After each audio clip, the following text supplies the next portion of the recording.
ሰላም እንኳን ቻናሉ በሰላም ተመልሳችሁ መጣችሁ። ነሃን ባላል በዚህ ቻናል ላይ የተለያየ ስኬት ጉዞዎች፣ የስኬታማ ታሪኮች፣ የስኬታማ ቢዝነስ ታሪኮች፣ የስኬታማ ሰዎች ታሪኮች እንደዚሁም የአበሻ ሰዎች በላይፋቸው ዙሪያ ላይ ብዙ አይነት የስኬታማ ጉዞአቸውን ሼር የሚያደርጉት ፕላትፎርም ነው የሚሆነው። ዛሬ የተለየ ቶፒክ ይዘንላችሁ የመጣነው ዛሬ የምናወራው ብዙዎቻችን በቲቪ ወይ ደግሞ በተለያየ ካርቱን በተለያየ ሾዎች ቢያንስ ሁላችንም አንድ አይተናል ብለን የምናስበው ያ ደግሞ ዋልት ዲዝኒ የስቱዲዮ ካምፓኒ ነው የምናወራው።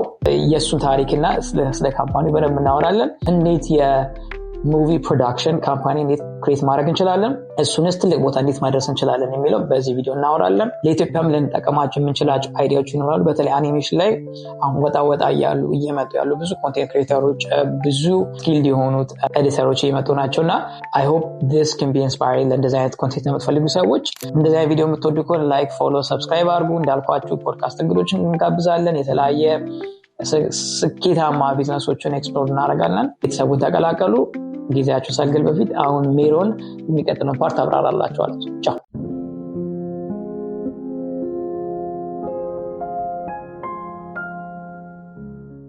ስለ አስማት፣ ስለ ተረትና ስለማይጠፋ ልጅነት ሲወራ አንድ ስም ሁልጊዜ በፊታችን ይመጣል። ዋልተር ኤሊያስ ዲዝኒ። ለብዙዎች እሱ የሚኪ ማውስ ፈጣሪ፣ የዲዝኒላንድ ባለቤትና የፊልም ኢንዱስትሪ ጀማሪ ነው። ነገር ግን ከታላላቅ ስኬቶቹ በስተጀርባ ስፍር ቁጥር የሌላቸው ውድቀቶችን አስተናግዷል።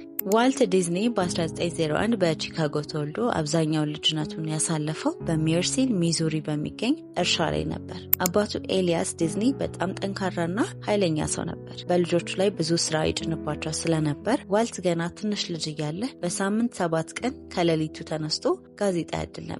ከዚህ አስቸጋሪ የልጅነት ጊዜ ማውጫው ስዕል ነበር። ለአካባቢ ሰዎች ስዕሎችን በመሳል ገንዘብ ያገኝ ነበር። ስዕል ለእርሱ ከመሰላቸትና ከአባቱ ኃይለኛነት ማምለጫ ነበር። ወደ ካንሳስ ከተማ ሲሄድ በንግድ ስዕል ስቱዲዮ ውስጥ ስራ አገኘ። እዚያም የህይወት ዘመን ጓደኛውን የፈጠራ አጋሩን አብ ኢዋርክስን አገኘ። በ1921 ላፍ ኦፍ ኦግራም ስቱዲዮ የሚል ስቱዲዮ ከፈተ።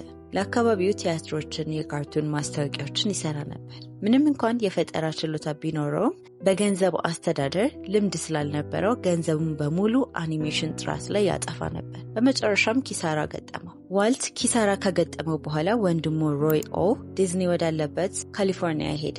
የነበረው ገንዘብ በጣም ትንሽ ነበር። እሱም $40 እና አንድ የተሰራ አጭር ፊልም። ከሮይ ጋር በመሆን ስቱዲዮ ከፈቱ።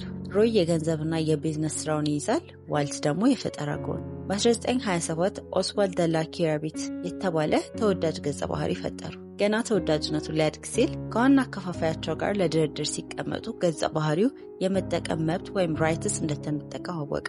ይህ ብቻ ሳይሆን አብዛኞቹ የአኒሜሽን ሰራተኞችም ወደ አከፋፋይ ኩባንያው ተዘዋውረው ነበር።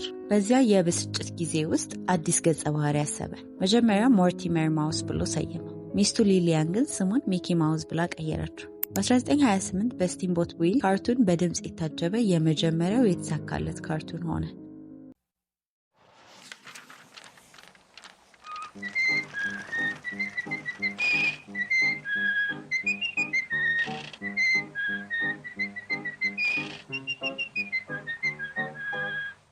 ሚኪ ማውስ የአሜሪካ የባህል ምልክትም ሆኗል። አጫጭር ካርቱን ፊልሞች ስኬት ቢያመጡም ዋልት ትልቅ ህልም ነበረው፣ የመጀመሪያውን ሙሉ ርዝመት ያለው አኒሜሽን መስራት።